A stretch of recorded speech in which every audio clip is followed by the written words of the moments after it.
আজ এই চ্যানেলে প্রথম শুরু হচ্ছে আগামী বিভিন্ন পরীক্ষাকে সামনে রেখে mock test. West Bengal police, Kolkata police, railway SSC exam preparation শুরু হবে আজ থেকে।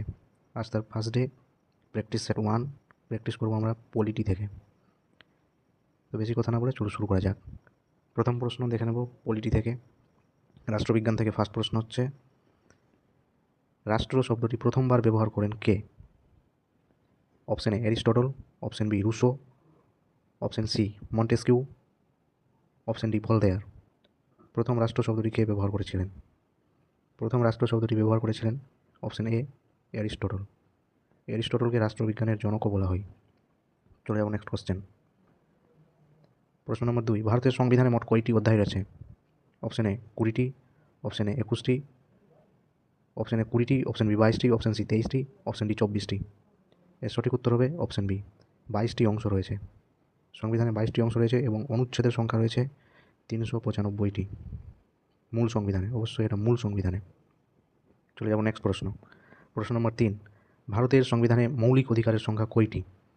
ভারতের সংবিধানে মৌলিক অধিকারের সংখ্যা হচ্ছে 6টি। অপশন বি হচ্ছে সঠিক উত্তর।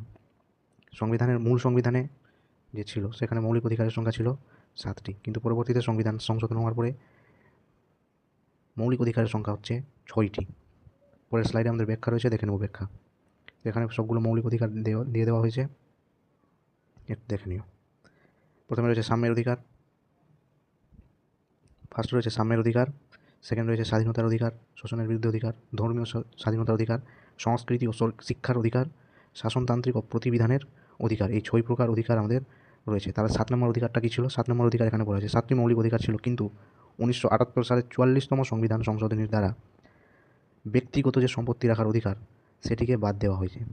তাহলে এখান থেকে আরেকটা প্রশ্ন, 44তম সংবিধান সংশোধন 1978 সাল, ব্যক্তিগত যে সম্পত্তি রাখার অধিকার সেটিকে বাদ দেওয়া হয়েছিল। এটি ছিল হচ্ছে অনুচ্ছেদ 31-এ, 31 নম্বর অনুচ্ছেদে ছিল, এটিকে বর্তমানে বাদ দিয়ে দেওয়া হয়েছে। কেন বাদ দিয়ে দেওয়া হয়েছে? কেননা ভারত সরকার যখন জমি রিলেটেড কোনো কাজ করতো, তো সেই সময় যে ভারতের জনগণ যখন জমির দরকার পড়তো, জমি যখন নিতে যেত, তো জনগণ সেই জমিগুলোকে হচ্ছে সহজে দিত না। যেমন রেলওয়ে ট্র্যাক, রেলওয়ে লাইন তৈরি করার জন্য বা সড়ক পথ তৈরি করার জন্য যে জমি অ্যাকোয়ার করতো সরকার, তো জনগণ এগুলো ক্ষেত্রে অনেক সমস্যা তৈরি করতো বলে এই অনুচ্ছেদকে মৌলিক অধিকার থেকে সরিয়ে দেওয়া হয়েছে। কেননা মৌলিক অধিকারে রক্ষা করতে হচ্ছে সুপ্রিম কোর্ট। জনগণ যদি মনে করে যে আমার মৌলিক অধিকার ক্ষুণ্ণ হচ্ছে, তাহলে সে সুপ্রিম কোর্টে যেতে পারে অনুচ্ছেদ 32-এর প্রয়োগ করে, যেটা এখানেই রয়েছে 6 নম্বর যেটা অধিকার, শাসনতান্ত্রিক এবং প্রতিবিধানের অধিকার।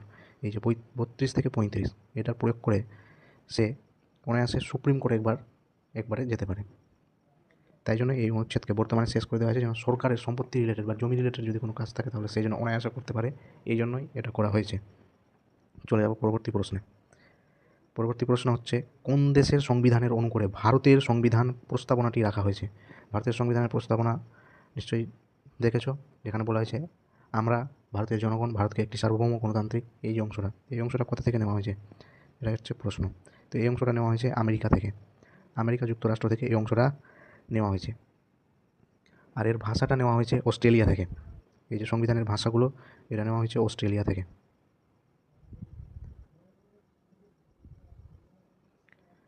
চলে যাবো নেক্সট কোশ্চেন।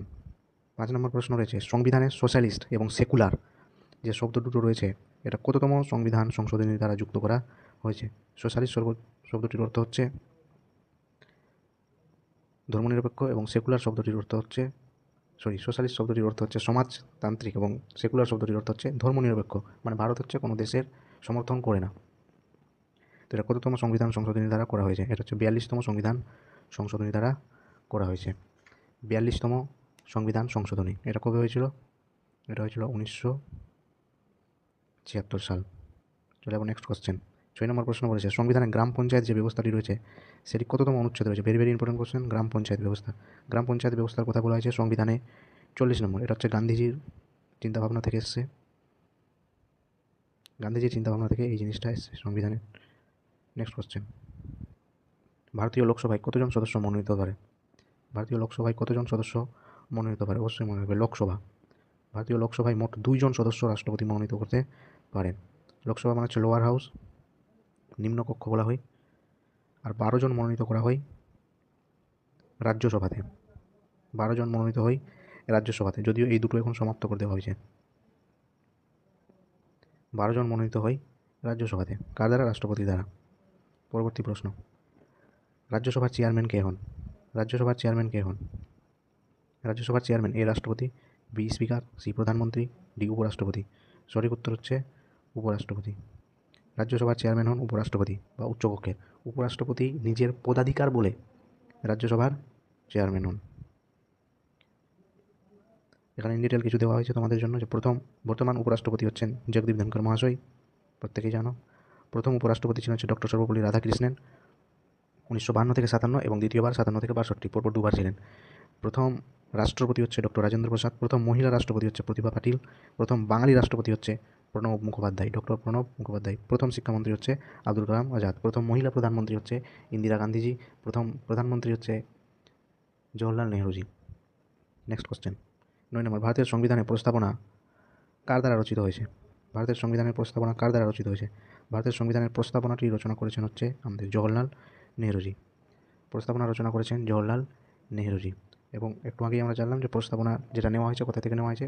আমেরিকার সংবিধান থেকে, এবং এর ভাষাগুলো নেওয়া হয়েছে অস্ট্রেলিয়ার সংবিধান থেকে। নেক্সট কোশ্চেন, 10 নম্বর, গণপরিষদে যে অ্যাংলো ইন্ডিয়ান কমিউনিটি, গণপরিষদ যে তৈরি হয়েছিল সংবিধান রচনার জন্য, তো অ্যাংলো ইন্ডিয়ান কমিউনিটি থেকে প্রতিনিধিত্ব কে করেছিলেন? অ্যাংলো ইন্ডিয়ান কাদের বলা হয়? হয়তো এমন কোনো একজন ব্যক্তি যার পিতা হচ্ছে বিদেশি কিন্তু মাতা ভারতীয়, তার সন্তানকে অ্যাংলো ইন্ডিয়ান বলা হয়। কিংবা পিতা ভারতীয় মাতা বিদেশি, তার সন্তানকে অ্যাংলো ইন্ডিয়ান বলা হয়তো। অ্যাংলো ইন্ডিয়ান প্রতিনিধিত্ব কে করেছিলেন? অপশন এ হচ্ছে ফ্রাঙ্ক অ্যান্টনি, অ্যাংলো ইন্ডিয়ানের প্রতিনিধিত্ব করেছিলেন।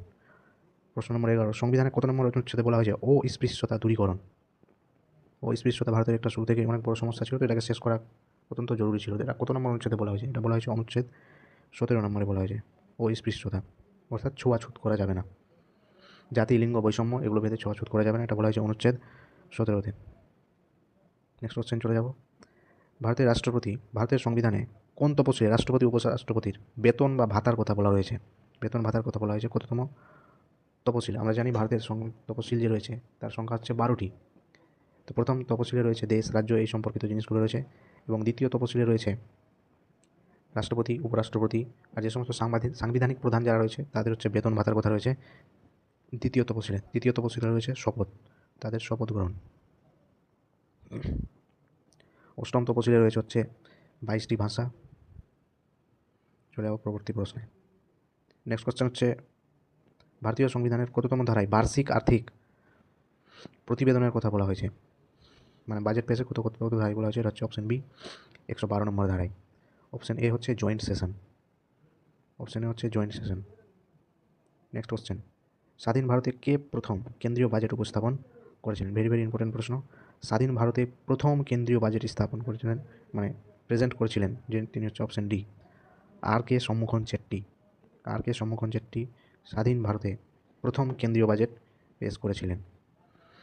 এডিশনাল ইনফরমেশন, স্বাধীন ভারতে প্রথম কেন্দ্রীয় বাজেট উপস্থাপন করেছিলেন আর কে সম্মুখন চেট্টি 1947 সালে। প্রজাতান্ত্রিক ভারত মানে কনস্টিটিউশন লাগু হওয়ার পরে, সংবিধান লাগু হওয়ার পর 26শে জানুয়ারি 1950 সালে সংবিধান লাগু হওয়ার পরে প্রথম কেন্দ্রীয় বাজেট উপস্থাপন করেছিলেন জোন মাথায়, অবশ্যই মনে রাখবে, জোন মাথায়, 1950 সাল। পরবর্তী প্রশ্ন, নিম্নলিখিত কোনটি রাশিয়ার parliament? Option A Duma, option B Cortes, option C হচ্ছে ডায়েট, অপশন ডি সিজাম।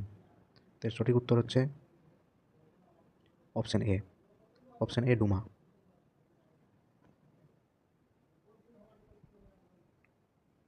তো আজকের প্রশ্ন এই পর্যন্তই ছিল। যদি তোমাদের ভালো লেগে থাকে তাহলে তোমরা অবশ্যই বলবে। এখানে আরও দেওয়া রয়েছে ইনফরমেশন। ডায়েট হচ্ছে জাপানের, কোর্টেস হচ্ছে স্পেন, সিজাম হচ্ছে পোল্যান্ড, হোয়াইট হাউস হচ্ছে আমেরিকা। তো ডুমা হচ্ছে রাশিয়ার পার্লামেন্টের নাম। আজকের সেশন ছিল এই পর্যন্তই। তোমাদের সেশনটা ভালো লাগে অবশ্যই কমেন্ট করে জানাবে। পরবর্তী সেশনের জন্য অপেক্ষা করবে। Thank you so much.